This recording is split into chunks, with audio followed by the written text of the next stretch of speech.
Hey everyone, welcome back to my channel. Thanks for watching.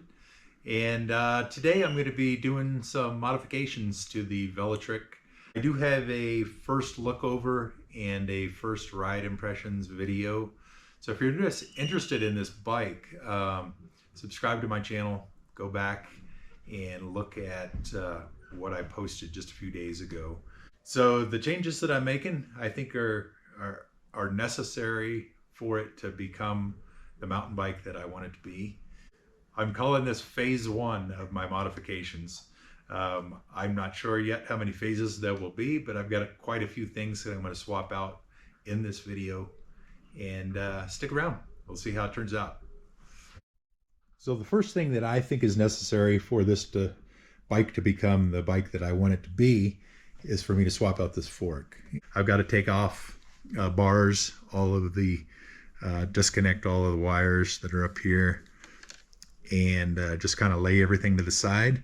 Pull this out. I'm kind of curious as whether this has a tapered tube or is a straight steerer tube. I'm not sure at this point.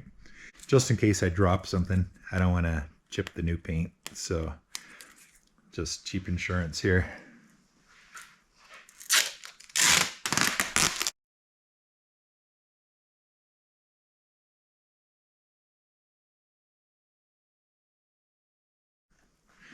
This is pretty interesting here.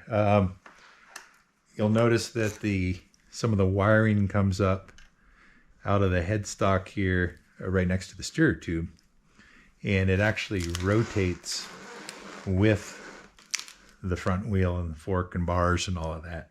So I'm not yet sure if that's going to be an issue with the installation of the new fork. Shouldn't be. Should be able to work around that. Looks like the wires come in there behind the steerer tube. And now let's take a look and see whether we got tapered or straight. And we have tapered. Awesome. So I don't even need my adapters that I bought to put a tapered to a straight frame. So tapered fork and easy swap here. So very nice. I can return it part and get a few bucks back. So everything came off smoothly. No issues whatsoever. This will be easy for anyone to do. I end up with these funny, very specialized spacers and dust cap and all that on the top, which I'll definitely be reusing because they're made just to route these wires through.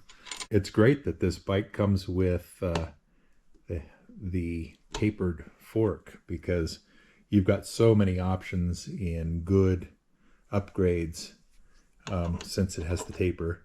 These are what we took off. These are the hydraulics, and these new Fox 36 forks are what's going to be going onto the bike. I bought these used on eBay, and there are hundreds of them on there at any given time. And you can get some really great deals. These forks sell for in the $900 range, something right in there. And I got a lightly used set here for $180 plus shipping. I'm into this just a hair over $200 for a really nice Fox 36 fork. And of course, these come with the silver decals, but since it's going on an orange bike, I'm going to put on the orange Fox decals here. So let's compare these two forks real quickly here. I put them both on a scale. Got to look at my note here. The stock forks weighed in at 6 pounds, 15.4 ounces. And the new Fox Air forks weigh in at 4 pounds, 7.8 ounces. So that's a difference. I'm dropping almost 2.5 pounds of weight off the front of the bike, which is great. The steer tube length up here for the stock is 8 inches. So if you're looking for a used fork, make sure that you've got at least 7.5. That's what I've got here. 7.5 inches on the steer tube, and I'm fine with that because my plan was to get rid of the stock stem here, which is a little short for me, and I'd like to have a little bit more rise, so I'm putting this on. It's a 70mm reach, and I forget what the angle is, 35 degrees, something like that. So this will give me the height that I want. The stock stem comes with 20mm of spacers underneath it. So I'm going to just use one of the 5mm spacers under the new stem, get rid of this 15mm, and that makes up the difference on the length of the steerer tube. Both forks use the 15x110 axles. When you're buying forks, also make sure that they're made for the correct wheel size.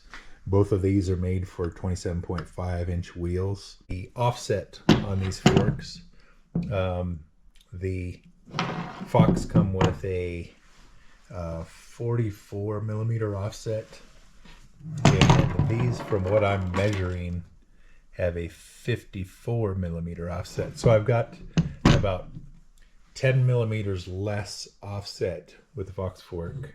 Overall length of the forks from the where the bearing sits, this surface, to center of the axle only varies by 5mm. So extremely tiny difference there. So all in all, a really nice match, a nice fit, and a great replacement for the stock fork. So I'm going to go ahead and get this thing back on there, strip some decals, and get everything set.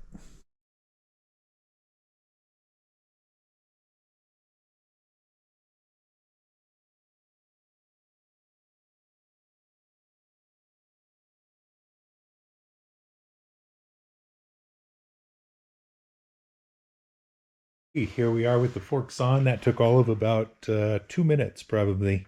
Seriously, didn't take any time at all. Here is the bike with the new fork on, and I think the stance of the bike looks really amazing. Everything looks exactly right. The forks have the new orange decals, which look pretty nice with the paint. And I really like the riser here. You can see I've got some space between where the wires come out and the stem. So that's going to work nicely. That combined with a bar that has a little bit more rise, it's going to make it very comfortable for me and put it exactly where I want it. So great setup here. Super excited with that. And I'm now just waiting for the bars to arrive. In the meantime, I'm going to move down here and start working on the drivetrain.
Well, as you can see from those short clips, I couldn't wait, and I went ahead and threw the bars back on and took the bike out for a 20-mile loop on the local trails.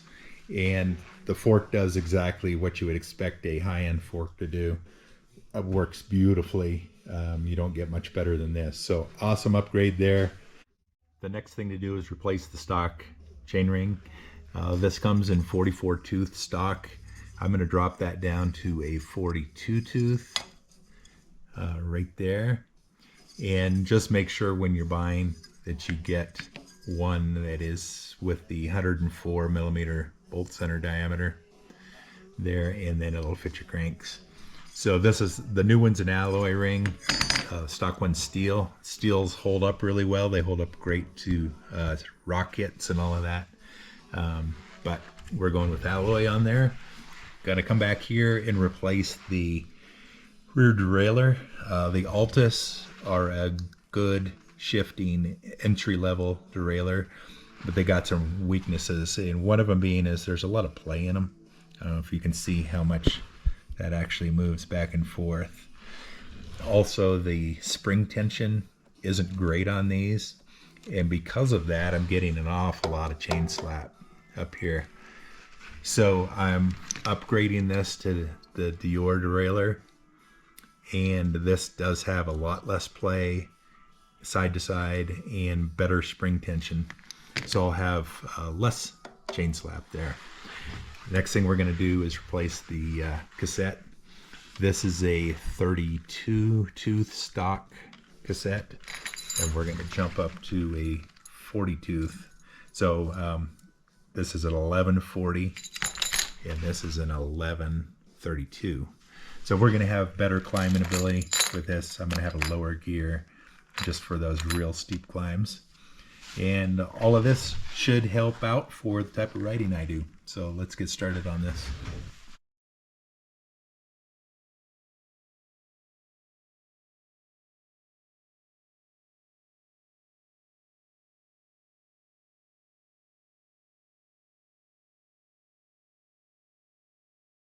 Also, when you're buying your new ring, make sure that you get the narrow and wide tooth pattern.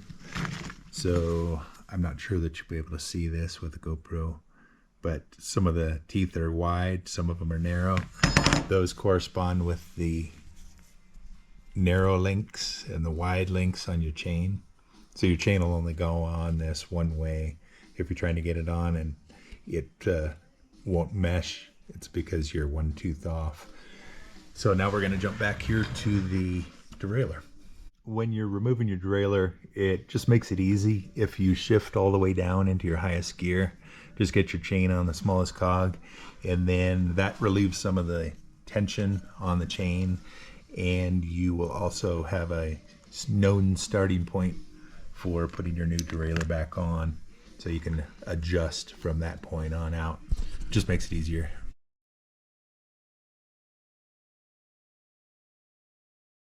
One other benefit of swapping out the Altus for the Deore derailleur here is you can see how thick this is. They're actually a very thick derailleur, and compared, you've got this very narrow. So this replacement derailleur does not stick out nearly as far as the stock one, so less likely to hit it on things.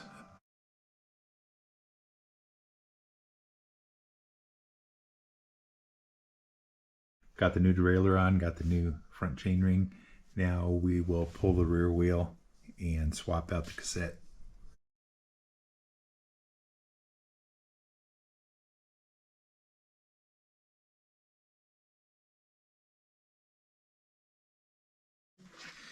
I like to just set the wheel on a bucket, and that way there's clearance for the brake rotor and all that. Just drop in your tools and break this thing free.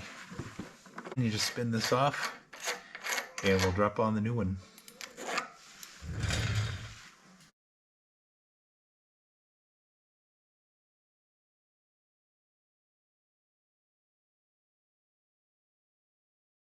So the wheel's back on, and the next thing I was going to do was adjust the chain length.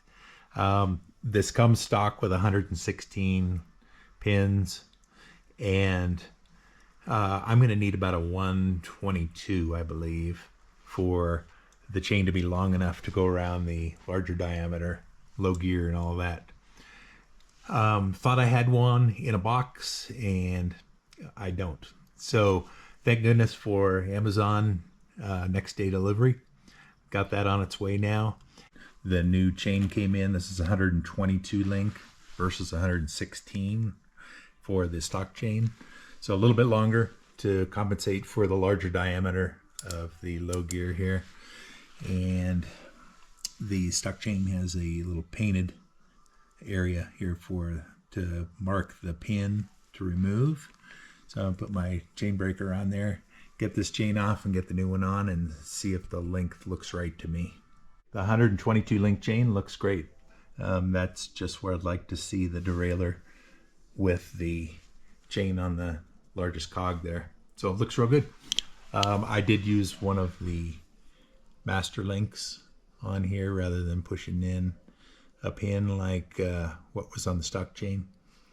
And I like to go back and use a paint pen and mark these masters so that I can find them easy later on.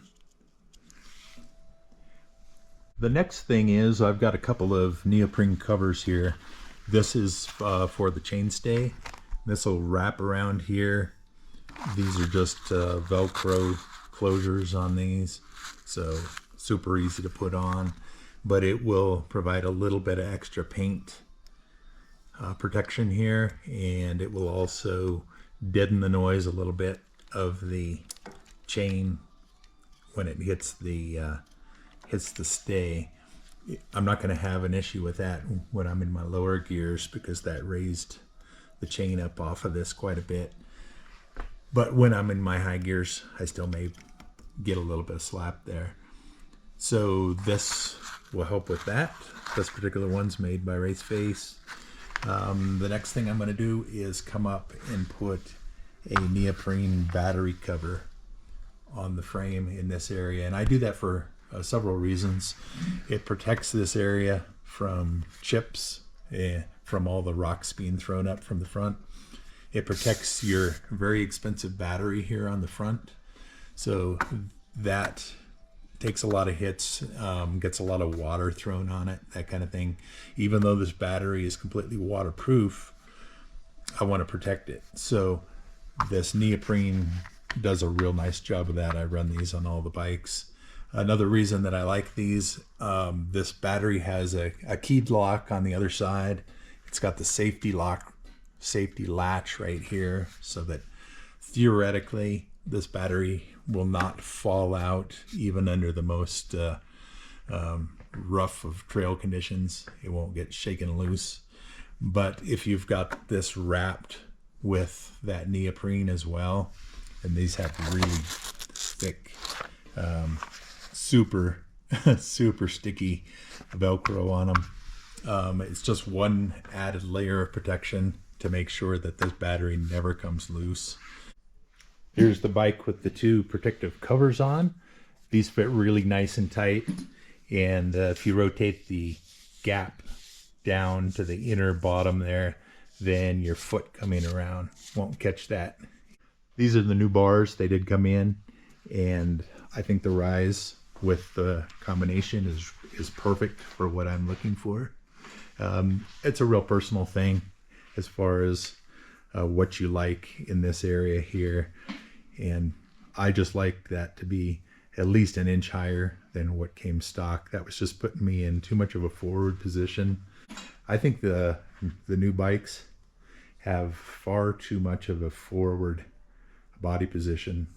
I don't know why everybody's gone to these super short stems and almost a flat bar, but to me that puts your weight way too far forward, and you're so much more likely to end up going over the bars. One of the last things is the flat out going into the tubes in both tires. And this stuff works so incredibly well. I hardly ever get a flat when I've got this stuff in, and I ride through a lot of cactus and all that. So definitely a necessity here in Colorado. Probably pretty much any part of the country. You've always got something that's trying to give you a flat. So highly recommend this stuff. Works great. All right, we're going to go over the cost of all of this here in just a second. I'm really liking the modifications that I've done to this. I think that's really going to help things out. There are a few things that I didn't swap out. For example, grips. They're the locking style and they're real nice. The seat's actually really comfortable and I like the profile of it.